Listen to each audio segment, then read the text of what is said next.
18 शताब्दी वर्ष है, स्वयं सेवकों के मन में हर्ष है। हमको गांव गांव में जाना है, देशभक्ति भाव को जगाना है। हमको गांव गांव में जाना है, देशभक्ति भाव को जगाना है। भारतवर्ष हजारों वर्षों की सभ्यता, अनगिनत आक्रमण, गुलामी का बोझ और टूटे हुए आत्मविश्वास के बीच जब स्वतंत्रता की लड़ाई चल रही थी, तब एक आवाज़ उठी। हमें केवल राजनीतिक आज़ादी नहीं बल्कि राष्ट्र की आत्मा को भी जागृत करना है। यही आवाज़ थी राष्ट्रीय स्वयंसेवक संघ के संस्थापक डॉक्टर केशव बलिराम हेगड़ेवार की। 1925 का नागपुर, विजयादशमी का दिन और एक ऐतिहासिक संगठन की नींव पड़ी, जिसने अगले 100 वर्षों में भारत के राष्ट्रवाद और हिंदुत्व की धारा को गहराई से प्रभावित किया। राष्ट्रीय स्वयंसेवक संघ, जिसे संक्षेप में आरएसएस कहा जाता है, आज केवल एक संगठन नहीं बल्कि एक विचारधारा, एक अनुशासन और एक राष्ट्र निर्माण की कार्यशाला के रूप में देखा जाता है। इसकी जड़ें उस समय से हैं जब भारत अंग्रेजी शासन के अधीन था और समाज जातीय विभाजन, सांस्कृतिक हीन भावना और असंगठित जनता के बोझ तले दबा हुआ था। संघ की यात्रा समझने के लिए इसके संस्थापक डॉक्टर हेगड़ेवार को समझना जरूरी है। 1889 में जन्मे हेगड़ेवार प्रारंभ से ही राष्ट्रवादी विचारों से प्रभावित थे। वे लोकमान्य तिलक के अनुयायी रहे और कांग्रेस के भीतर सक्रिय रहे, लेकिन उन्होंने जल्द ही यह समझ लिया कि केवल राजनीतिक आंदोलन भारत को आज़ाद नहीं करा पाएंगे। उनके अनुसार समस्या केवल अंग्रेजों की गुलामी नहीं थी, बल्कि भारत के समाज की कमजोरी और आत्मविश्वास की कमी भी थी। 1920 के दशक में भारत का राजनीतिक परिदृश्य बदल गया था। कांग्रेस असहयोग आंदोलन चला रही थी, क्रांतिकारी संगठन सशस्त्र संघर्ष की ओर बढ़ रहे थे और मुस्लिम लीग अपनी अलग पहचान स्थापित कर रही थी। ऐसे समय में डॉक्टर हेगड़ेवार ने देखा कि हिंदू समाज संगठित नहीं है। जाति, पंथ और प्रांतीयता ने इसे टुकड़ों में बांट दिया है। उन्होंने सोचा कि अगर हिंदू समाज जागृत और अनुशासित हो जाए तो भारत अपने आप स्वाधीन और शक्तिशाली बन जाएगा। इस सोच के साथ 27 सितंबर 1925 विजयादशमी के दिन नागपुर में राष्ट्रीय स्वयंसेवक संघ की स्थापना हुई। शुरुआती दिनों में यह संगठन बहुत छोटा था, कुछ किशोर, कुछ नौजवान और एक डॉक्टर, यही थी पहली टोली। लेकिन विचार महान था, हिंदू समाज को संगठित और अनुशासित बनाना। संघ ने शुरुआत से ही राजनीति से दूरी बनाए रखी। डॉक्टर हेगड़ेवार का स्पष्ट मानना था कि सत्ता हासिल करना लक्ष्य नहीं है, समाज का पुनर्निर्माण ही असली उद्देश्य है। संघ ने काम करने का अनोखा तरीका चुना, शाखा। रोजाना मैदान में स्वयंसेवक इकट्ठे होते, खेल खेलते, व्यायाम करते, गीत गाते और अनुशासन का अभ्यास करते। शाखा केवल शारीरिक प्रशिक्षण का स्थल नहीं था, बल्कि यह हिंदू समाज की एकात्मकता का मंच बन गया। इसमें जाति, वर्ग, क्षेत्र का कोई भेदभाव नहीं था। एक ब्राह्मण और एक दलित स्वयंसेवक साथ खेलते और साथ राष्ट्रगान करते। यह उस दौर के भारत में क्रांतिकारी परिवर्तन था। संघ की स्थापना से ही यह स्पष्ट था कि इसका लक्ष्य केवल अंग्रेजों को हटाना नहीं है, बल्कि भारत की आत्मा को पुनर्जीवित करना है। डॉक्टर हेगड़ेवार कहते थे कि भारत केवल भूभाग नहीं है, यह एक राष्ट्र पुरुष है जिसकी आत्मा हिंदू संस्कृति में बसती है। उनके अनुसार भारत की पहचान हिंदू राष्ट्र है। हिंदू शब्द केवल उनके लिए किसी धर्म का नाम नहीं था, बल्कि एक सांस्कृतिक और राष्ट्रीय पहचान थी। लेकिन यह राह आसान नहीं थी। बहुत से लोगों ने संघ को संदेह की दृष्टि से देखा।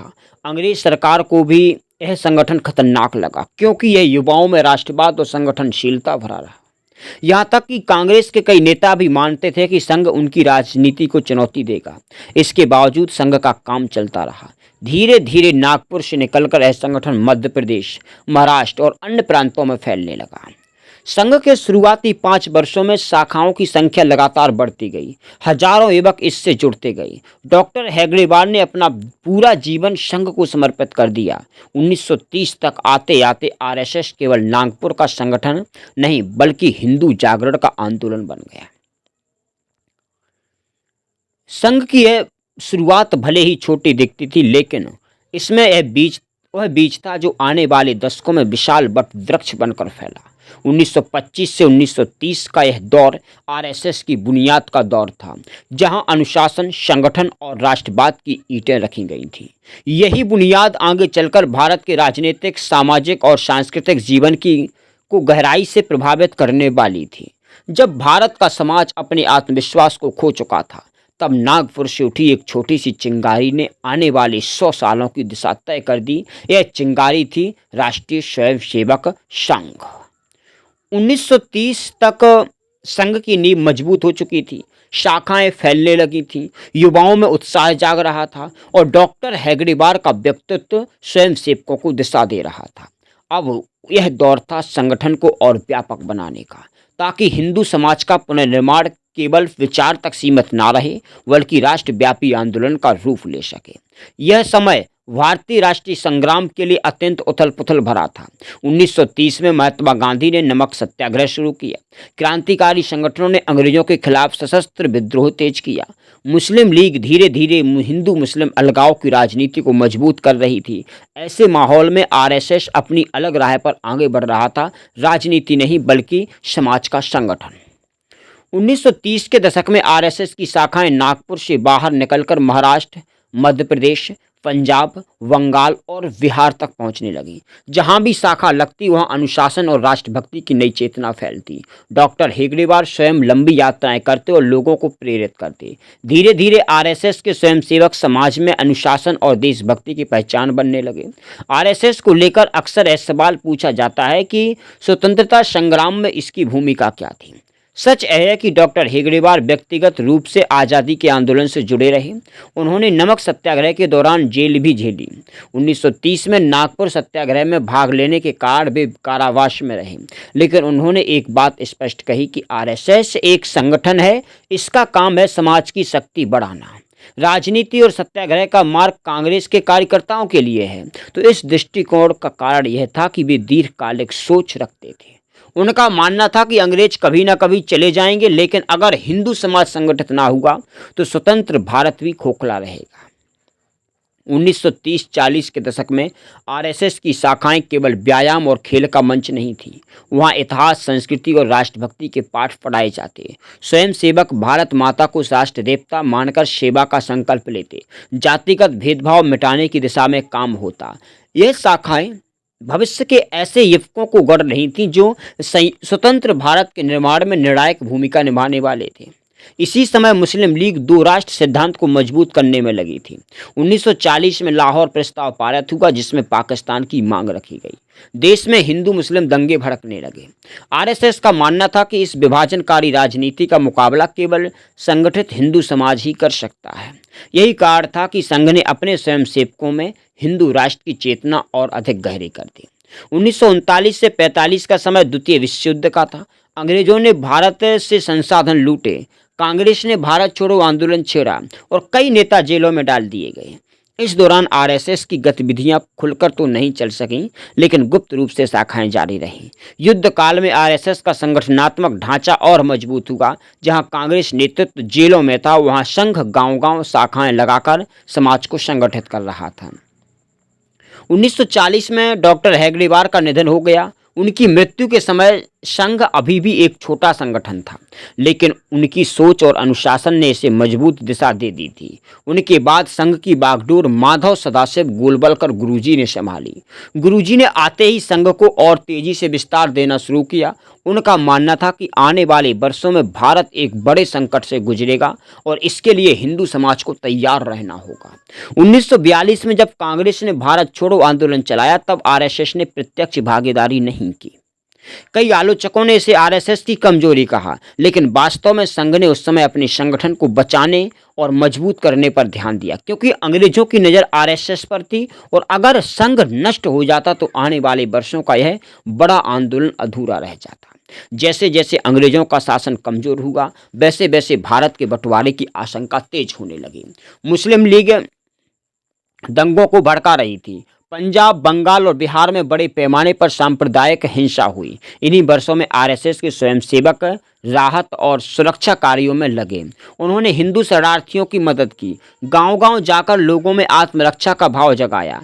यह वह दौर था जब आरएसएस ने खुद को केवल एक सांस्कृतिक संगठन से आगे बढ़कर समाज रक्षक शक्ति के रूप में प्रस्तुत किया।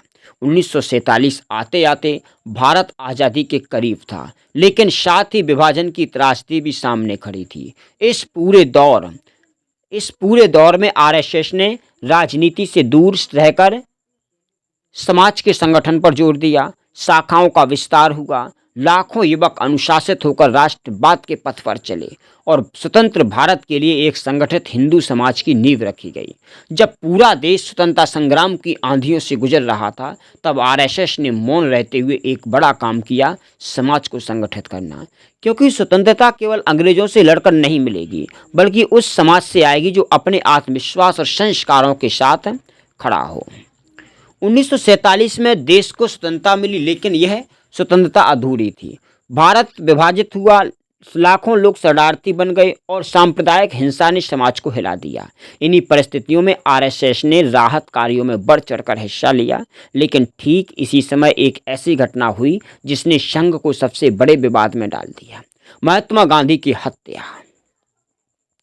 30 जनवरी 1948 को नाथूराम गॉडसे ने महात्मा गांधी की हत्या कर दी। इस घटना ने पूरे देश को हिलाकर रख दिया। गांधी जी केवल कांग्रेस के नेता नहीं थे, बल्कि पूरे राष्ट्र के नैतिक प्रतीक थे। उनकी हत्या के बाद जनभावनाएं उग्र हुई। सरकार ने इस हत्या का आरोप आरएसएस से जुड़े लोगों पर लगाया। नाथूराम गॉडसे पहले आरएसएस से जुड़ा हुआ था, केवल हत्या के समय और संगठन का सक्रिय सदस्य नहीं था। फिर भी तत्कालीन सरकार ने सीधे आरएसएस को कटघरे में खड़ा कर दिया। हत्या के तुरंत बाद 4 फरवरी 1948 को भारत सरकार ने आरएसएस पर प्रतिबंध लगा दिया। संगठन की शाखाएं बंद कर दी गईं। हजारों स्वयंसेवकों को गिरफ्तार किया गया। माधव सदाशिव गोलवलकर गुरुजी को भी जेल में डाल दिया गया। यह आरएसएस के लिए सबसे बड़ा संकट था। अभी स्वतंत्रता मिली ही थी और संगठन ने विस्तार की योजना बनाई थी, तभी यह गहरा संकट झटका आ गया। एक प्रकार से गहरा झटका लग गया। गुरुजी गोलवलकर, जिन्होंने 1940 में डॉक्टर हेगडेवार के निधन के बाद संघ का नेतृत्व संभाला था, इस संकट में भी दृढ़ रहे। उन्होंने कहा, संगठन सत्य और राष्ट्रभक्ति के आधार पर बना है। चाहे कितनी भी विपत्तियां आएं, हम अपने मार्ग से नहीं हटेंगे। जेल में रहते हुए भी गुरुजी ने स्वयंसेवकों को संदेश भेजा, धैर्य रखो, सत्य पर विश्वास रखो और संगठन की एकता को ना टूटने दो। सरकार ने आरएसएस पर आरोप लगाया कि वह गांधी जी की हत्या की साजिश में शामिल था, लेकिन जब मुकदमा चला तो यह आरोप टिक नहीं पाया। जांच आयोग ने पाया कि जो आरएसएस का हत्या में कोई भी प्रत्यक्ष या अप्रत्यक्ष संबंध नहीं है। अदालत ने गॉडसे ने खुद कहा कि उसने हत्या अपनी व्यक्तिगत सोच से की, ना कि आरएसएस के आदेश पर। इस तरह 1949 में सरकार को आरएसएस पर लगाया गया प्रतिबंध हटाना पड़ा। हालांकि प्रतिबंध हटा, लेकिन इस घटना ने आरएसएस को गहराई से प्रभावित किया। गुरुजी ने समझा कि केवल शाखाओं और अनुशासन से आगे बढ़कर संगठन को वैचारिक और सामाजिक स्तर पर भी सक्रिय होना होगा। उन्होंने संघ को 3 मुख्य दिशाओं में आगे बढ़ाया। पहला, समाज सेवा, राहत और पुनर्वास कार्य। दूसरा, शिक्षा, राष्ट्रीय सोच और विद्यालयों की स्थापना। तीसरा, संस्कृति, हिंदू राष्ट्रवाद की वैचारिक स्पष्टता। गांधी हत्या के बाद कई लोग आरएसएस को नकारात्मक नज़र से देखने लगे, लेकिन वही दूसरी ओर बड़ी संख्या में लोग संघ से जुड़ने लगे और शरणार्थी शिविरों में स्वयंसेवकों ने दिन रात काम किया, दंगों से प्रभावित परिवारों की रक्षा की, समाज में आत्मरक्षा और संगठन की भावना को बढ़ावा दिया। धीरे धीरे लोगों ने समझा कि आरएसएस को बलि का बकरा बनाया गया था, जबकि वास्तविकता में यह संगठन समाज को जोड़ने का काम कर रहा था। 1948-50 के बीच संघ पर प्रतिबंध और विवाद का असर यह हुआ कि इसके कई वरिष्ठ स्वयंसेवकों ने राजनीति का रास्ता चुना। 1951 में डॉक्टर श्यामा प्रसाद मुखर्जी के नेतृत्व में भारतीय जनसंघ की स्थापना हुई। जनसंघ आरएसएस की वैचारिक सोच का राजनीतिक मंच बना। हालांकि आरएसएस ने औपचारिक रूप से राजनीति से दूरी बनाई, बनाई, लेकिन उनके कार्यकर्ता जनसंघ की रीढ़ साबित हुए। 1948 से 1952 का दौर आरएसएस के इतिहास का सबसे कठिन समय था। गांधी हत्या का आरोप झेलना पड़ा, प्रतिबंध और गिरफ्तारी झेलनी पड़ी, समाज में विरोध की लहर उठी, लेकिन इसी कठिनाई ने संघ को और परिपक्व बनाया। इसने संघ को यह सिखाया कि केवल शाखाएं लगाना ही काफ़ी नहीं है, बल्कि समाज और राजनीति दोनों के साथ संतुलन बनाकर चलना होगा। वह संगठन जिसे स्वतंत्र भारत में खत्म करने की कोशिश हुई, वही संगठन आज आने वाले दशकों में सबसे प्रभावशाली शक्ति बनने वाला था। 1948 का प्रतिबंध आरएसएस के लिए संकट नहीं, बल्कि एक नई यात्रा की शुरुआत साबित हुआ। गांधी हत्या और प्रतिबंध का दौर पार करने के बाद आरएसएस नई ऊर्जा के साथ उठ खड़ा हुआ। 1950 के दशक में संगठन का नेतृत्व पूरी तरह माधव सदाशिव गोलवलकर गुरुजी के हाथों में था। अब यह समय था विचारों को स्पष्ट करने का, समाज में अपनी जड़ें गहरी करने का और संगठन को गांव-गांव तक ले जाने का। गुरुजी केवल संघ प्रमुख नहीं थे, बल्कि आरएसएस की वैचारिक दिशा के सबसे बड़े सूत्रधार थे। उनका व्यक्तित्व तेजस्वी और आध्यात्मिक था। उन्होंने हिंदुत्व को केवल भावनात्मक नहीं, बल्कि दार्शनिक गहराई दी। उनका ग्रंथ बंच ऑफ थॉट्स बाद में संघ की विचारधारा का प्रमुख आधार बना। गुरुजी का स्पष्ट कहना था कि भारत एक हिंदू राष्ट्र है और यही इसकी सांस्कृतिक पहचान है। आरएसएस ने सीधे राजनीति से दूरी बनाए रखी, लेकिन 1951 में डॉक्टर श्यामा प्रसाद मुखर्जी ने भारतीय जनसंघ की स्थापना की। इसमें संघ के कई कार्यकर्ता शामिल हुए। जनसंघ ने हिंदू राष्ट्रवाद को राजनीतिक भाषा दी। हालांकि आरएसएस खुद को सांस्कृतिक संगठन कहता रहा, लेकिन जनसंघ के साथ उसका रिश्ता छुपा नहीं रहा। 1950-60 के दशक में आरएसएस ने अपने कार्यक्षेत्र का दायरा बढ़ाया। विद्या भारती के माध्यम से हजारों विद्यालय खोले गए। वनवासी कल्याण आश्रम जैसी संस्थाओं ने आदिवासी क्षेत्रों में काम किया। सरकार संस्कार केंद्र, सेवाकारी और स्वयंसेवी संस्थाओं के जरिए समाज के विभिन्न वर्गों तक पहुंच बनाई गई। इस दौर में आरएसएस केवल शाखाओं का संगठन नहीं रहा, बल्कि समाज सेवा और शिक्षा का बड़ा आंदोलन बन गया।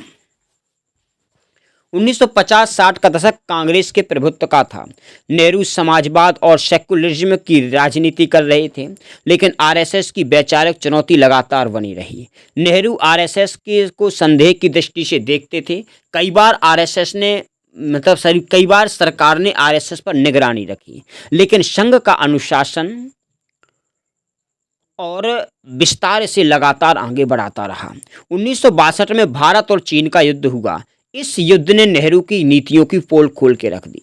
आरएसएस ने युद्धकाल में सेना और सरकार की मदद की। हजारों स्वयंसेवकों ने सीमा पर सैनिकों की सहायता की, रक्तदान शिविर लगाए, आपूर्ति और व्यवस्था संभाली। यह पहली बार था जब सरकार को खुलकर संघ की भूमिका स्वीकार करनी पड़ी। प्रधानमंत्री नेहरू ने स्वयं आरएसएस को गणतंत्र दिवस परेड में भाग लेने के लिए आमंत्रित किया। 1965 में भारत पाक युद्ध के दौरान भी आरएसएस ने बड़ा योगदान दिया।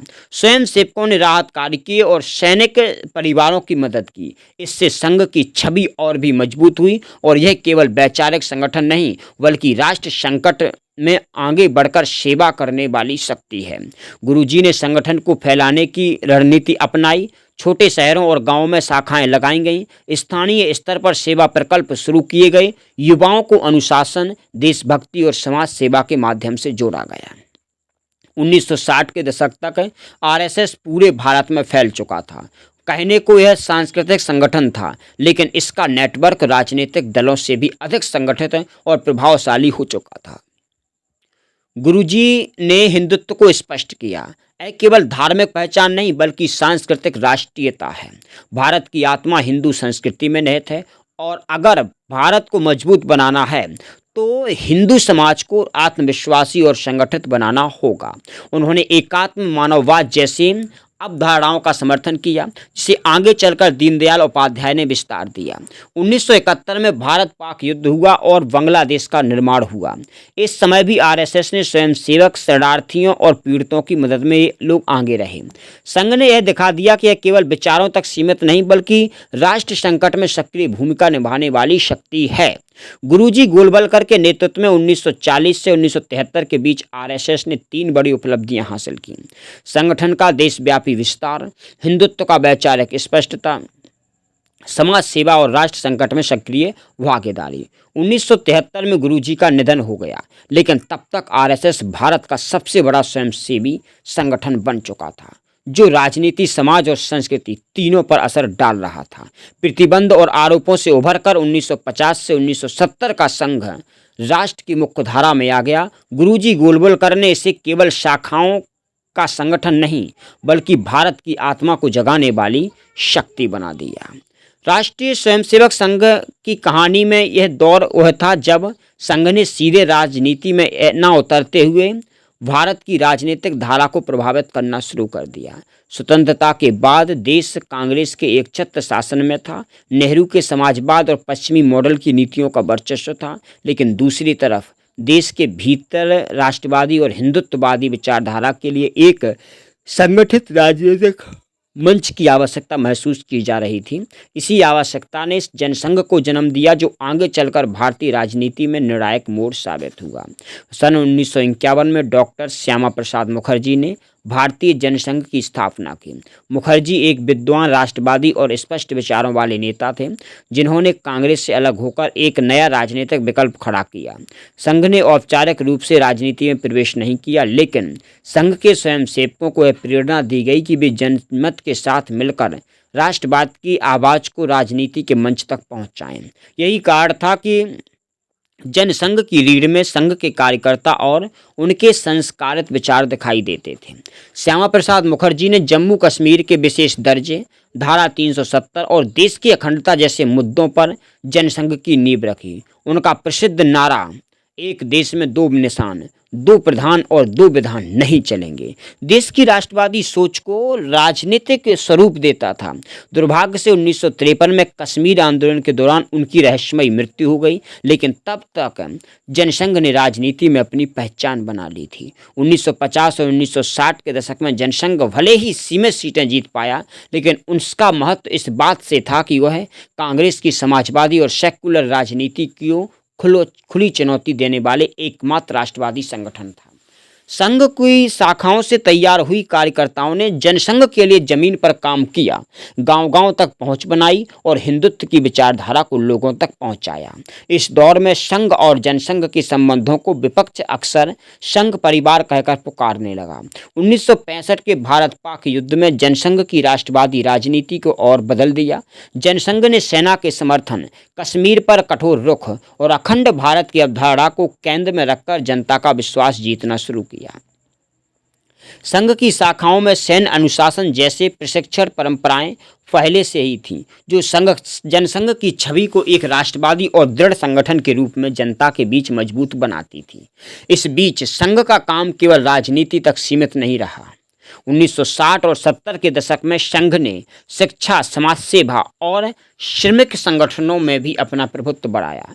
भारतीय मजदूर संघ, अखिल भारतीय विद्यार्थी परिषद और विश्व हिंदू परिषद जैसे संगठनों की स्थापना हुई, तो संघ की विचारधारा को अलग अलग क्षेत्रों में आगे बढ़ाने लगे। यह वह दौर था जब संघ धीरे धीरे सिर्फ शाखाओं का संगठन नहीं, बल्कि एक व्यापक सामाजिक आंदोलन बनता जा रहा था। 1970 का दशक भारतीय राजनीति में उथल पुथल का दौर था। इंदिरा गांधी की सत्ता और उनकी आपातकालीन नीतियों ने लोकतंत्र को संकट में डाल दिया। इसी काल में संघ और जनसंघ की भूमिका निर्णायक रूप से सामने आई। 1974 के जेपी आंदोलन में संघ के स्वयंसेवकों ने बढ़ चढ़कर हिस्सा लिया। वे न केवल विरोध प्रदर्शनों का हिस्सा बने, बल्कि संगठनात्मक क्षमता और अनुशासन से आंदोलन की दिशा भी दी। इससे संघ की छवि केवल एक हिंदुत्ववादी संगठन की नहीं, बल्कि लोकतंत्र रक्षक संगठन की भी बन गई। 1975 में जब इंदिरा गांधी ने आपातकाल लगाया, तब संघ पर एक बार फिर प्रतिबंध लगा दिया गया, लेकिन इस बार स्थिति 1948 जैसी नहीं थी। अब संघ अधिक व्यापक, संगठित और जनता के बीच लोकप्रियता। संघ के कार्यकर्ता भूमिगत होकर काम करते रहे, गिरफ्तारियां झेलते रहे और लोकतंत्र बहाली की लड़ाई का हिस्सा बने। इस संघर्ष ने संघ को न केवल जन समर्थन दिया, बल्कि उसकी राजनीतिक शाखा जनसंघ को भी राष्ट्रीय राजनीति का केंद्र बना दिया। 1977 में जब आपातकाल समाप्त हुआ और चुनाव हुए, तब संघ के कार्यकर्ताओं ने विपक्षी दलों को एक मंच पर लाने में महत्वपूर्ण भूमिका निभाई। परिणामस्वरूप जनता पार्टी का गठन हुआ और जनसंघ का कांग्रेस को पराजित करने के सपने को पहली बार साकार रूप मिला। यह वही क्षण था जब संघ की राजनीतिक यात्रा ने कांग्रेस के वर्चस्व को तोड़ने का आधार बना लिया। इस प्रकार 1951 से 1977 का यह दौर संघ और जनसंघ की साझी कहानी है, जहां संघ ने वैचारिक शक्ति और संगठनात्मक बल दिया और जनसंघ ने राजनीतिक मंच पर हिंदुत्व और राष्ट्रवाद की आवाज़ बुलंद की। यही वह दौर था जिसने आने वाले दशकों में भाजपा जैसे बड़े राजनीतिक संगठन के उदय की नींव रखी और संघ की यात्रा को केवल सांस्कृतिक नहीं बल्कि राष्ट्रीय राजनीतिक धारा में भी एक निर्णायक शक्ति बना दिया। भारत के लोकतांत्रिक इतिहास में आपातकाल इमरजेंसी सबसे अंधकारमय अध्याय माना जाता है और इस दौर में राष्ट्रीय स्वयंसेवक संघ की भूमिका ही वह कारण बनी जिसने उसे केवल एक हिंदुत्ववादी संगठन की सीमाओं से निकालकर लोकतंत्र के रक्षक की पहचान दी। 1975 से 1977 का यह काल न केवल संघ की परीक्षा का समय था बल्कि यह उसके राष्ट्रवादी चरित्र की अंतिम कसौटी भी था। 25 जून 1975 की रात प्रधानमंत्री इंदिरा गांधी ने राष्ट्रपति फखरुद्दीन अली अहमद से अनुच्छेद 352 के तहत आपातकाल की घोषणा करवाई। देश का संविधान स्थगित कर दिया गया, नागरिक अधिकार खत्म कर दिए गए, प्रेस पर सेंसरशिप लगा दी गई और विपक्षी नेताओं को जेलों में ठूंस दिया गया। इंदिरा गांधी का यह कदम उनके राजनीतिक अस्तित्व को बचाने के लिए था, क्योंकि इलाहाबाद हाईकोर्ट ने उनके चुनाव को अमान्य करार दिया था और उनकी कुर्सी खतरे में थी। लोकतंत्र की हत्या का यह दृश्य पूरे भारत में देखा। इसी आपातकाल में आरएसएस सबसे बड़ा निशाना बना। सरकार जानती थी कि यदि कोई संगठन उसकी तानाशाही का सबसे मुखर और अनुशासित विरोध करेगा तो वह संघ होगा। इसलिए संघ पर तत्काल प्रतिबंध लगा दिया गया। हजारों स्वयंसेवक गिरफ्तार किए गए, लाखों पर मुकदमे चलाए गए। जेलों में आरएसएस कार्यकर्ताओं से अमानवीय व्यवहार किया गया, लेकिन संघ का चरित्र ही उसकी ताकत था। यह भूमिगत हो गया और फिर भी अपनी सक्रियता इसने बनाए रखी। आरएसएस की शाखाओं पर ताले डाल दिए गए, लेकिन कार्यकर्ताओं ने घर घर और गांव-गांव जाकर लोकतंत्र की चेतना जगाना शुरू किया। वे रातों में पर्चे बांटते, गुप्त सभाएं करते और आंदोलन को जीवित रखते। यही कारण था कि आपातकाल के दमन के बावजूद जनता में प्रतिरोध की भावना बनी रही। संघ के अनुशासन और संगठन ने विरोध को टूटने नहीं दिया। इंदिरा गांधी सरकार के खुफिया विभाग आईबी की रिपोर्टों ने साफ दर्ज है कि आपातकाल का सबसे संगठित प्रतिरोध आरएसएस से ही मिला। इसी काल में आरएसएस ने जयप्रकाश नारायण जेपी के नेतृत्व वाले समग्र क्रांति आंदोलन को अपना पूरा समर्थन दिया। जेपी स्वयंसेवकों के अनुशासन और निष्ठा से प्रभावित थे। उन्होंने खुले मंच से कहा था कि यदि देश को बचाना है तो आरएसएस जैसे संगठनों के बलिदान और कार्यकर्ताओं की शक्ति की आवश्यकता होगी। संघ के लिए ऐतिहासिक मान्यता थी, जिसने उसकी छवि को एक सीमित सांस्कृतिक संगठन से ऊपर उठकर लोकतंत्र का प्रहरी बना दिया। आपातकाल के दमन में आरएसएस की एक और बड़ी भूमिका यह थी कि उसने विभिन्न विचारधाराओं वाले विपक्षी दलों को एकजुट करने में मदद की। संघ के कार्यकर्ताओं ने कांग्रेस विरोधी मंच को मजबूत करने का काम किया, जो आगे चलकर जनता पार्टी के रूप में सामने आया। संघ के अनुशासित नेटवर्क ने भूमिगत स्तर पर विपक्षी नेताओं की रक्षा और संपर्क साधने का भी काम किया। यानी संघ केवल विरोध का प्रतीक नहीं था, बल्कि लोकतांत्रिक पुनर्निर्माण का भी सक्रिय सूत्रधार था। इस दौर में संघ की सबसे बड़ी ताकत उसका संगठनात्मक ढांचा स्थापित हुआ। बिना किसी लिखित आदेश या औपचारिक बैठक के भी लाखों स्वयंसेवक एक दूसरे से जुड़े रहे। शाखाओं की जगह अब गुप्त समूह बनने लगे, जहां राष्ट्रगीत और प्रार्थना की जगह लोकतंत्र की रक्षा की शपथ ली जाती है। यह संघ के अनुशासन और उसकी गहरी जड़ों का प्रमाण था। इंदिरा गांधी का आपातकाल जनता के लिए असहनीय होता चला गया। नसबंदी अभियान, प्रेस सेंसरशिप, विपक्ष की गिरफ्तारी और नागरिक स्वतंत्रता पर पहरे ने पूरे देश में गुस्से की लहर पैदा कर दी। 1977 में जब इंदिरा ने चुनाव कराए तो वही गुस्सा एक सुनामी बन गया। संघ ने अपने विशाल नेटवर्क से जनता पार्टी के पक्ष में प्रचार किया। कार्यकर्ताओं ने गांव-गांव जाकर कांग्रेस के दमन की कहानी बताई। परिणाम स्वरूप कांग्रेस को ऐतिहासिक हार का सामना करना पड़ा और जनता पार्टी सत्ता में आई। जनता पार्टी की इस जीत में आरएसएस की भूमिका को सभी ने स्वीकार किया। आपातकाल का यह संघर्ष आरएसएस को केवल एक हिंदुत्ववादी संगठन नहीं बल्कि लोकतंत्र का रक्षक और राष्ट्रवाद की धुरी सिद्ध कर चुका था। संघ ने यह दिखा दिया कि उसकी शक्ति केवल धार्मिक सांस्कृतिक आंदोलन तक सीमित नहीं बल्कि जब बात राष्ट्र और लोकतंत्र की हो तो यह सबसे आगे खड़ा रहता है। इस प्रकार आपातकाल का यह अध्याय आरएसएस की यात्रा में एक मील का पत्थर है। यह वह दौर था जब संघ ने जेलों में यातना सही, भूमिगत रहकर काम किया, विपक्ष को एकजुट किया और लोकतंत्र की जड़ों को बचाया। यही अनुशासन अनुभव आने वाले दशकों में संघ और उसकी राजनीतिक शाखा को और सशक्त बनाने वाला साबित हुआ। 1977 की यह जीत दरअसल संघ के अनुशासन, बलिदान और राष्ट्रवाद की जीत थी जिसने उसके भविष्य की दिशा तय कर दी। आपातकाल के बाद भारतीय राजनीति में नई हलचल शुरू हुई। जनता पार्टी का प्रयोग ज़्यादा दिन टिक नहीं पाया, लेकिन इस पूरे दौर में संघ को एक नई ऊर्जा दी। 1980 में भारतीय जनता पार्टी का गठन हुआ, जो जनसंघ की राजनीतिक यात्रा का अगला चरण था।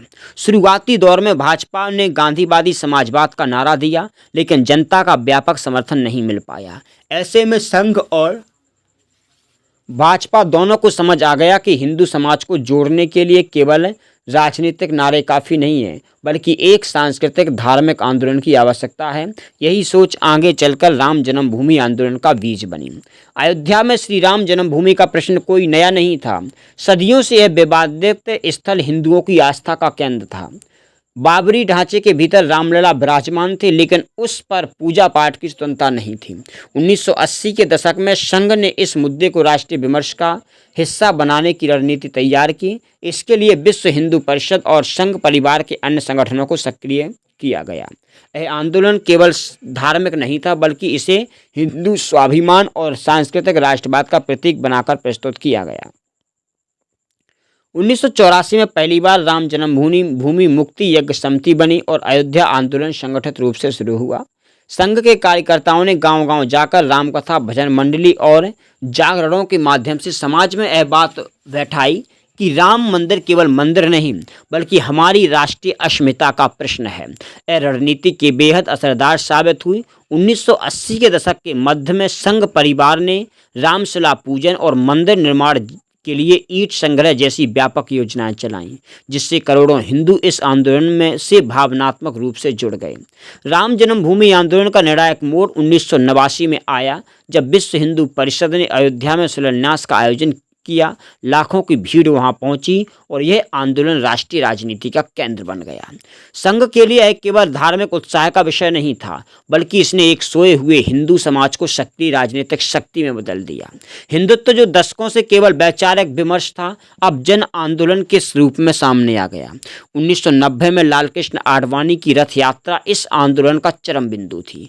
यह रथ यात्रा संघ के संगठनात्मक कौशल और हिंदुत्ववादी भावनाओं का संगम थी।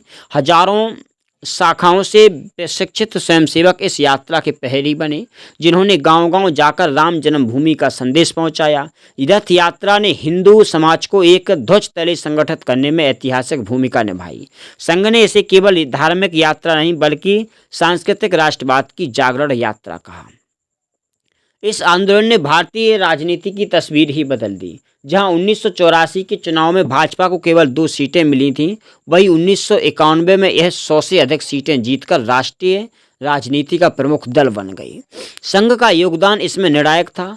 उसकी शाखाओं से निकले कार्यकर्ताओं ने बूथ स्तर पर चुनाव प्रचार किया, समाज के हर वर्ग को हिंदुत्व से के मुद्दे से जोड़ा और भारतीय राजनीति में कांग्रेस के वर्चस्व को पहली बार गंभीर चुनौती दी।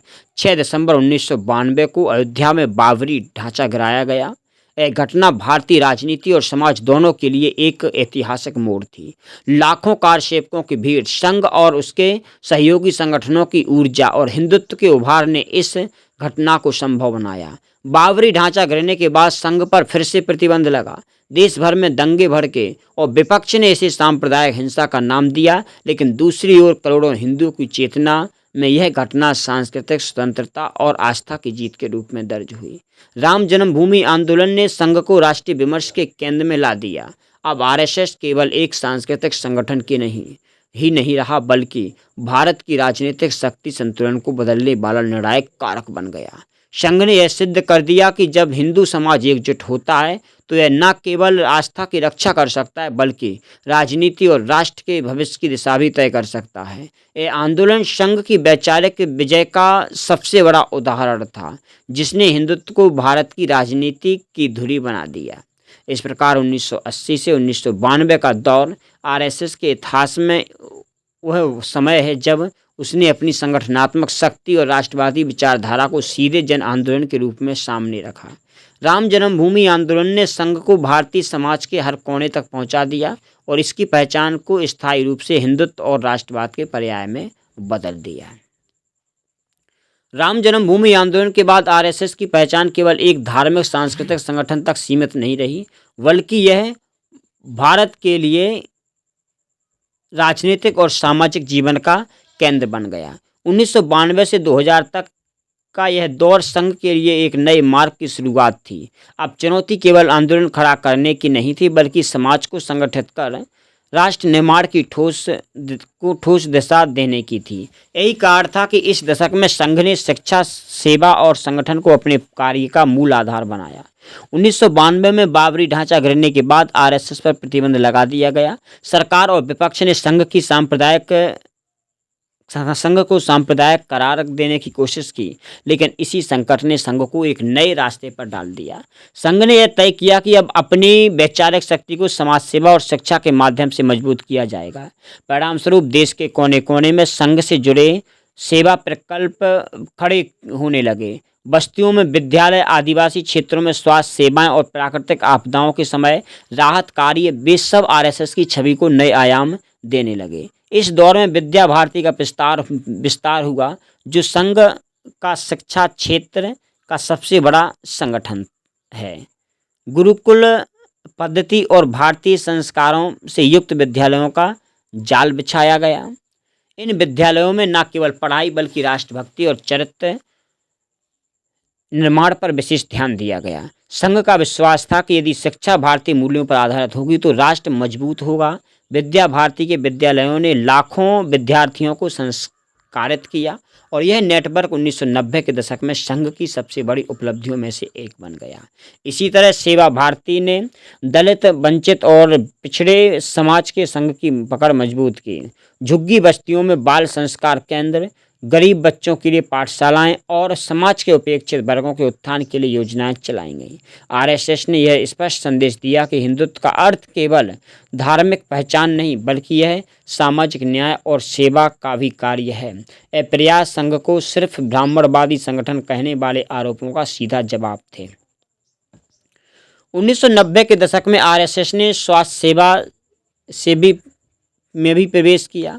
आरोग्य भारती और ग्रामीण स्वास्थ्य प्रकल्पों ने आयुर्वेद और योग आधारित जीवन शैली को बढ़ावा दिया।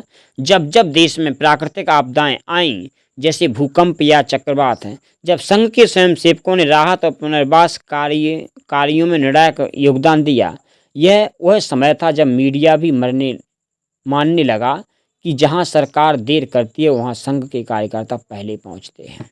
राजनीतिक रूप से भी यह दशक आरएसएस के लिए महत्वपूर्ण था। भाजपा, जो संघ की राजनीतिक शाखा कही जाती थी, 1996 में पहली बार केंद्र की सत्ता पर पहुंची थी। भले ही वाजपेयी सरकार 13 दिनों में गिर गई, लेकिन यह संकेत था कि आरएसएस की वैचारिक शक्ति अब राष्ट्रीय राजनीति की दिशा देने लगी है। 1998 और फिर 1999 में अटल बिहारी वाजपेयी के नेतृत्व में भाजपा ने स्थायी सरकार बनाई। पोखरण परमाणु परीक्षण और कारगिल युद्ध के दौरान आरएसएस परिवार का मनोबल बढ़ा रहा। यह पहली बार था जब संघ की विचारधारा सत्ता के शिखर तक पहुंची और राष्ट्रवाद को भारत की विदेश नीति और सुरक्षा नीति में केंद्र स्थान मिला। 1992 से 2000 के बीच आरएसएस का अंतर्राष्ट्रीय प्रभाव भी बढ़ा। प्रवासी भारतीयों में हिंदू स्वयंसेवक संघ HSS के माध्यम से संघ की शाखाएं अमेरिका, यूरोप, अफ्रीका और एशिया के देशों में फैलने लगीं। इससे यह स्पष्ट हो गया कि आरएसएस केवल भारत तक सीमित संगठन नहीं है, बल्कि वैश्विक हिंदुत्व का वाहक है। विदेशों में बसे हिंदू समुदाय ने भी भारतीय सांस्कृतिक मूल्यों और राष्ट्रवादी दृष्टिकोण को अपनाया, जिससे आरएसएस का प्रभाव विश्व स्तर पर स्थापित होने लगा। अब इस अवधि में संघ ने विचार के स्तर पर भी अपनी पकड़ मजबूत की। भारत को हिंदू राष्ट्र क्यों होना चाहिए? इस प्रश्न का उत्तर देने के लिए संघ ने सेमिनार, विचार गोष्ठियाँ और साहित्य प्रकाशन पर जोर दिया। हजारों पुस्तकें, पत्रिकाएं और वैचारिक सामग्रियां तैयार की गईं। संघ का आदेश स्पष्ट था कि भारत केवल एक भूगोल नहीं, बल्कि एक सांस्कृतिक राष्ट्र है और उसकी सीमा हिंदुत्व से ही निहित है। 1999 में कारगिल युद्ध के समय आरएसएस और उसके सहयोगी संगठनों ने न केवल सैनिकों का मनोबल बढ़ाया, बल्कि शहीद परिवारों तक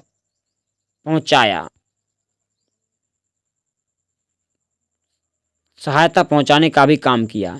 इस घटना ने संघ की राष्ट्रवादी छवि को और सुदृढ़ कर दिया।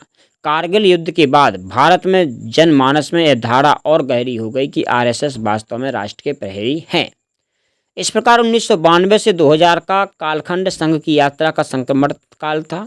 यह वह समय था जब संघ ने आंदोलन और संघर्ष की भूमिका से आगे बढ़कर शिक्षा, सेवा, समाज निर्माण और राजनीतिक मार्गदर्शन को अपने कार्य का केंद्र बनाया।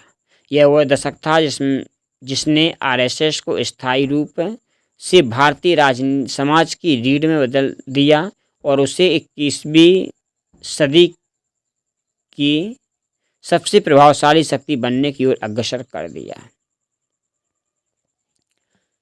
सदी बदलते ही आरएसएस ने अपने कार्यक्षेत्र को और व्यापक बना लिया। अब उसका लक्ष्य केवल भारत में शाखाएं बढ़ाना या सांस्कृतिक चेतना जगाना नहीं था, बल्कि वैश्विक हिंदुत्व को एक विचारधारा और जीवन पद्धति के रूप में स्थापित करना था। 2000 से 2014 का यह दौर आरएसएस के लिए निर्णायक इसलिए भी था क्योंकि इस दौरान भारतीय राजनीति में भाजपा लगातार मजबूत हुई और उसके पीछे संघ की वैचारिक शक्ति और संगठनात्मक क्षमता सबसे बड़ा आधार रही। साल 2001 में गुजरात भूकंप आया। यह आपदा संघ के लिए सेवा का अवसर बन गई। हजारों स्वयंसेवक राहत और पुनर्वास कार्य में जुट गए। दुनिया ने देखा कि सरकार की मशीनरी जहां देर कर रही थी, वही संघ के कार्यकर्ता सबसे पहले मैदान में थे। यह छवि बाद में 2002 के गुजरात दंगों के दौरान संघ पर लगे आरोपों से धुंधली करने की कोशिश की गई, लेकिन जनमानस ने यह संदेश और गहराई से बैठ गया कि संघ सबसे पहले संकट में उतरता है। 2000 के दशक में आरएसएस ने अपने सामाजिक संगठनों को और मजबूत किया। विद्या भारती के स्कूलों का नेटवर्क लाखों छात्रों तक फैल चुका था। सेवा भारती, आरोग्य भारती और वनवासी कल्याण आश्रम जैसे संगठन समाज के हाशिए पर खड़े लोगों के बीच पहुंचे। इस कार्य ने आरएसएस की छवि को सिर्फ उच्च वर्गीय संगठन कहने वालों के सामने पूरी तरह बदल दिया। अब संघ को एक सर्व समावेशी राष्ट्रवादी शक्ति के रूप में देखा जाने लगा। राजनीतिक स्तर पर इस दौर की सबसे बड़ी पहचान अटल बिहारी वाजपेयी की सरकार रही। पोखरण परमाणु परीक्षण, कारगिल विजय और अंतर्राष्ट्रीय मंच पर भारत की मजबूत उपस्थिति, ये सब संघ परिवार की राष्ट्रवादी सोच का प्रतिबिंब थे। राष्ट्रवादी सरकार ने भले ही गठबंधन राजनीति के दबाव में हिंदुत्व के कुछ मुद्दों को स्थगित रखा, लेकिन संघ को यह अनुभव हो गया कि राष्ट्रीय राजनीति में जब उसका प्रभाव स्थायी हो चुका है।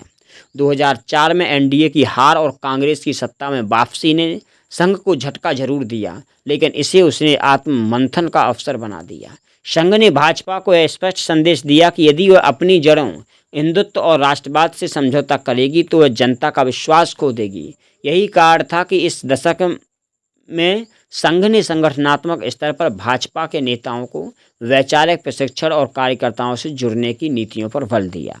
इसी दौर में आरएसएस ने अंतर्राष्ट्रीय विस्तार पर भी ध्यान दिया। हिंदू स्वयंसेवक संघ एचएसएस के माध्यम से अमेरिका, यूरोप, अफ्रीका और एशिया में शाखाएं फैल गईं। प्रवासी भारतीयों के बीच हिंदुत्व की चेतना जगाना, मंदिर निर्माण में सहयोग करना और भारतीय त्यौहार को वैश्विक पहचान दिलाना, ये सब आरएसएस के अंतर्राष्ट्रीय अभियान का हिस्सा बने। 9/11 के हमले के बाद जब पूरी दुनिया इस्लामिक आतंकवाद से जूझ रही थी, तब आरएसएस ने हिंदुत्व को शांति, सहिष्णुता और सांस्कृतिक राष्ट्रवाद का पर्याय बताकर वैश्विक विमर्श में अपनी अलग पहचान बनाई। 2008 में मुंबई आतंकवादी हमले ने संघ और उसकी विचारधारा को और मजबूती दी। इस हमले ने भारत के भीतर राष्ट्रवाद की भावना को उभारा और आरएसएस ने इसे जनता तक पहुंचाने में महत्वपूर्ण भूमिका निभाई। संघ ने सुरक्षा, आत्मरक्षा और आतंकवाद के खिलाफ कठोर नीति की मांग को व्यापक स्तर पर विस्तारित किया। इसी दौर में संघ से जुड़े संगठन एबीवीपी, बीएचपी और भारतीय मजदूर संघ ने भी अपनी ताकत बढ़ाई। 2010 के दशक की शुरुआत में संघ ने एक और बड़ा काम किया। उसने भाजपा के नेतृत्व परिवर्तन की नींव रखी। संघ जानता था कि राष्ट्रीय राजनीति में अब एक ऐसे नेतृत्व की आवश्यकता है जो न केवल वैचारिक रूप से राष्ट्रवादी हो, बल्कि भारत जनता से सीधा संवाद भी कर सके। यही कारण था कि नरेंद्र मोदी का नाम धीरे धीरे सामने आने लगा। गुजरात के मुख्यमंत्री के रूप में मोदी की छवि एक निर्णायक और विकासशील नेता की बन चुकी थी। संघ ने भाजपा के भीतर उन्हें समर्थन दिया और 2013 में भाजपा का प्रधानमंत्री पद का उम्मीदवार घोषित कराया। यह निर्णय केवल भाजपा का नहीं बल्कि संघ की दीर्घकालिक रणनीति का हिस्सा था। 2014 का चुनाव आरएसएस की एक रणनीति का चरम बिंदु था। संघ के लाखों कार्यकर्ताओं ने बूथ स्तर पर जाकर प्रचार किया, जनता के बीच राष्ट्रवाद, विकास और हिंदुत्व का संदेश पहुंचाया। नरेंद्र मोदी के करिश्माई नेतृत्व और संघ के विशाल संगठनात्मक नेटवर्क के संयोजन ने भाजपा को अभूतपूर्व बहुमत दिलाया। यह पहली बार था जब भारतीय जनता पार्टी ने अकेले दम पर पूर्ण बहुमत से केंद्र की सत्ता हासिल की। इस प्रकार 2000 से 2014 का काल आरएसएस की वैश्विक पहचान और राजनीतिक सिद्धि का काल था।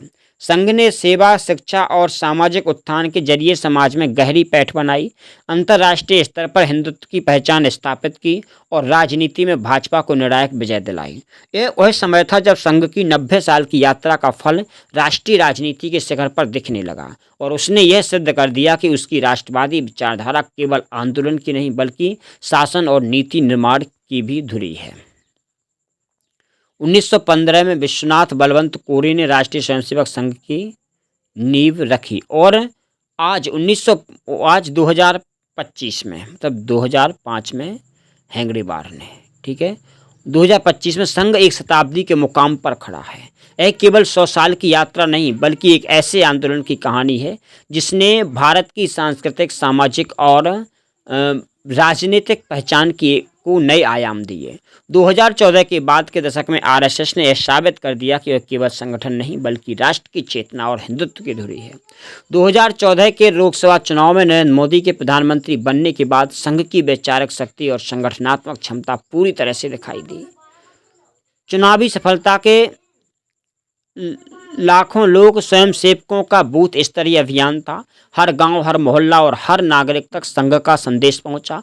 भारत को मजबूत, आत्मनिर्भर और सांस्कृतिक रूप से जागरूक बनाना है। यह संदेश केवल राजनीतिक नहीं बल्कि राष्ट्र निर्माण और सांस्कृतिक उत्थान का था। आरएसएस ने शिक्षा और सेवा को पहले की तरह इस दशक में भी केंद्र में रखा। विद्या भारती के माध्यम से लाखों बच्चों को भारतीय संस्कृति, राष्ट्रभक्ति और आधुनिक विज्ञान की शिक्षा दी गई। सेवा भारती और आरोग्य भारती ने ग्रामीण क्षेत्रों, आदिवासी इलाकों और आपदा प्रभावित जिलों में राहत और विकास कार्यों का नेतृत्व किया। इस दशक में संघ ने डिजिटल माध्यमों और सोशल मीडिया का भी उपयोग किया, जिससे उसकी पहुंच और प्रभाव वैश्विक स्तर तक बढ़ गया। राष्ट्रीय और वैश्विक घटनाओं ने संघ की सक्रिय भूमिका लगातार दिखाई दी। कोविड-19 महामारी के दौरान संघ ने स्वास्थ्य शिविर, भोजन वितरण और जागरूकता अभियान चलाकर देश में लाखों लोगों तक मदद पहुंचाई। प्राकृतिक आपदाओं जैसे तटीय तूफान और भूकंप में भी संघ का सेवा नेटवर्क सबसे आगे रहा। इसने यह साबित कर दिया कि संघ केवल विचारधारा का संगठन नहीं बल्कि संकट प्रबंधन और मानव सेवा का अद्वितीय उदाहरण है। राजनीतिक दृष्टि से 2014 से 2025 का दशक भाजपा के उदय और संघ की वैचारिक शक्ति का समय रहा। संघ ने पार्टी को सिर्फ चुनाव जीतने का मंच नहीं बनाया बल्कि नीति निर्धारण, सामाजिक जागरूकता और राष्ट्र निर्माण की दिशा में गाइड भी किया। प्रधानमंत्री नरेंद्र मोदी का नेतृत्व संघ की रणनीति और विचारधारा का प्रत्यक्ष परिणाम है। संघ ने यह सिद्ध कर दिया कि राष्ट्रवाद और हिंदुत्व केवल आंदोलन की ताकत नहीं बल्कि शासन, विकास और समाज निर्माण की धुरी भी बन सकते हैं। आरएसएस ने इस दौरान अंतर्राष्ट्रीय स्तर पर भी अपनी छवि मजबूत की। प्रवासी भारतीयों के बीच हिंदुत्व और भारतीय संस्कृति का प्रचार प्रसार किया गया। अनेक देशों में भारतीय मूल के लोग संघ की गतिविधियों से जुड़कर भारत की सांस्कृतिक और राष्ट्रवादी पहचान को वैश्विक मंच पर प्रस्तुत करने लगे। इसने साबित कर दिया कि आरएसएस का प्रभाव अब केवल भारत तक सीमित नहीं बल्कि यह वैश्विक हिंदू समुदाय के लिए मार्गदर्शक बन चुका है। अब 2025 में 100 वर्ष पूरे होने पर आरएसएस केवल एक संगठन नहीं रहा, यह एक ऐसी शक्ति बन चुका है जिसने सांस्कृतिक जागरूकता फैलाई, शिक्षा और सेवा के माध्यम से समाज का निर्माण किया, राजनीतिक चेतना को नई दिशा दी, वैश्विक हिंदुत्व की पहचान स्थापित की। आरएसएस की यह शताब्दी यात्रा यही दर्शाती है कि एक अनुशासित, समर्पित और राष्ट्र प्रेमी संगठन न केवल विचारधारा फैलाने में सक्षम होता है बल्कि वह राष्ट्र की दिशा और भविष्य तय करने में भी निर्णायक भूमिका निभा सकता है। 100 वर्षों की यह यात्रा भविष्य के लिए संदेश देती है कि भारत तभी मजबूत होगा जब उसके नागरिक जागरूक, संगठित और अपने सांस्कृतिक मूल्यों के प्रति सजग रहेंगे। 25 से 2025 तक का यह सफ़र केवल संघ का नहीं, यह भारत के सांस्कृतिक, सामाजिक और राजनीतिक आत्मविश्वास की कहानी है। आरएसएस ने साबित कर दिया कि जब विचार स्पष्ट हों, संगठन मजबूत हो और सेवा भाव सच्चा हो तो कोई भी राष्ट्र अपने इतिहास और भविष्य दोनों में महान बन सकता है। 100 वर्ष का यह मार्ग केवल गौरवमयी नहीं बल्कि आने वाले 100 सालों के लिए प्रेरणा और दिशा देने वाला है। तो कैसा लगा आपको इतिहास? कमेंट में ज़रूर अपनी राय दीजिएगा। जय हिंद, जय भारत, वंदे मातरम।